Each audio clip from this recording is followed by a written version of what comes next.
నమస్తే, welcome to power debate. నేను బ్రహ్మనాయుడు. ఆంధ్రప్రదేశ్లో కూటమి అధికారంలోకి వచ్చి 2 సంవత్సరాలు గడుస్తుంది. అయినప్పటికీ అనేక చోట్ల దాడులు దౌర్జన్యాలు జరుగుతూనే ఉన్నాయి. అంటే ఏ ప్రభుత్వం అధికారంలోకి వచ్చినా ఇలాంటి దాస్తీకాలు కుదవలేదు అనేటువంటి పరిస్థితి ఆంధ్రప్రదేశ్లో కనబడుతుంది. అంటే మారాల్సింది అధికారుల, ప్రజల అనేటువంటి ప్రశ్న కూడా తలెత్తుతూ ఉంది. ప్రభుత్వాలు మారిన పరిస్థితులు మారటం లేదు. గుంటూరు జిల్లా సంబంధించి గుంటూరు నగరంలో కృష్ణబాబు కాలనీలో ఒక అరాచకం జరిగింది. నడి రోడ్డుపై మహిళను వివస్త్రం చేసి దారుణంగా కొట్టిన ఘటన కలకలం రేపింది. ఈ ఘటనతో రాష్ట్రం అంతా ఒక్కసారిగా ఉలిక్కిపడింది. ఆ వీడియోలు సోషల్ మీడియాలో వైరల్ అవడంతో ప్రభుత్వం చాలా సీరియస్గా తీసుకుంది. ముఖ్యమంత్రి చంద్రబాబు నాయుడు గారు సైతం చాలా సీరియస్ అయ్యారు ఈ ఘటన మీద. హోంమంత్రి వంగలపూడి అనిత, అదేవిధంగా స్థానిక ఎమ్మెల్యే, ఎవరైతే ఈ ఘటనకు సంబంధించినటువంటి వ్యక్తి మల్లెల మూర్తి అనేటువంటి తెలుగుదేశం పార్టీ నాయకుడు ఉన్నారో అతను వెంటనే సస్పెండ్ చేసినటువంటి పరిస్థితి.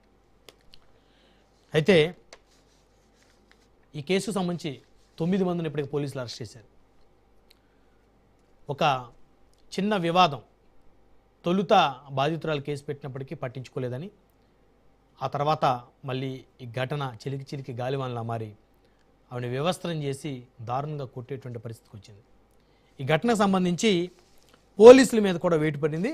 నగరంపాలెం, గుంటూరు నగరంలోని నగరంపాలెం అనేటువంటి పోలీస్ స్టేషన్కి సంబంధించినటువంటి సర్కిల్ ఇన్స్పెక్టర్ సత్యనారాయణని అధికారులు విఆర్కు పంపించారు.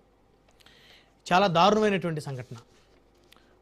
అదేవిధంగా మరొక ఘటన చూస్తే తెలుగుదేశం పార్టీ కార్యకర్త మంచోడు మణి అనేటువంటి ఐడి తోటి సొంత పార్టీ నేతలనే దారుణంగా విమర్శిస్తున్నాడు, తిడుతున్నాడు. దానికి సంబంధించి అతని మీద నిన్న దాడి జరిగింది. కారుతో గుద్ది కారుని తొక్కించి, కాళ్ళ మీద తొక్కించి 2 కాళ్ళు కూడా దాదాపు అతనికి విరిగిపోయినట్టు తెలుస్తూ ఉన్నాయి. హాస్పిటల్లో చికిత్స పొందుతున్నటువంటి పరిస్థితి. ఈ 2 ఘటనల మీద వైఎస్ఆర్ కాంగ్రెస్ పార్టీ, ఆ పార్టీ చెందినటువంటి నేతలు పెద్ద ఎత్తున స్పందిస్తూ ఉన్నారు. అయితే టీడీపీ నేతల అనుచరులే ఈ దాడికి కారణమన్నారు బాధిత కుటుంబాలు. అధికార పార్టీకో న్యాయం, ప్రతిపక్షానికో న్యాయమా? సోషల్ మీడియా సైకోలపై పెట్టే శ్రద్ధ మహిళల భద్రత విషయంలో లేదంటనే ప్రతిపక్షాలు.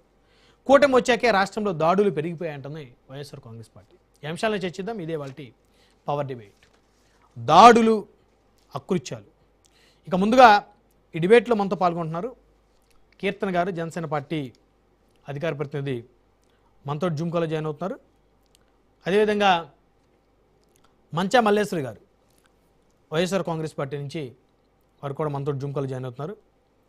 అదేవిధంగా ఖమ్మంపాటి శిరీష గారు, తెలుగుదేశం పార్టీ తరపు నుంచి, వారు కూడా మనతో జూమ్ కాల్లో జాయిన్ అవుతున్నారు. రైట్, ఇక మనం డిబేట్లోకి వెళ్దాం.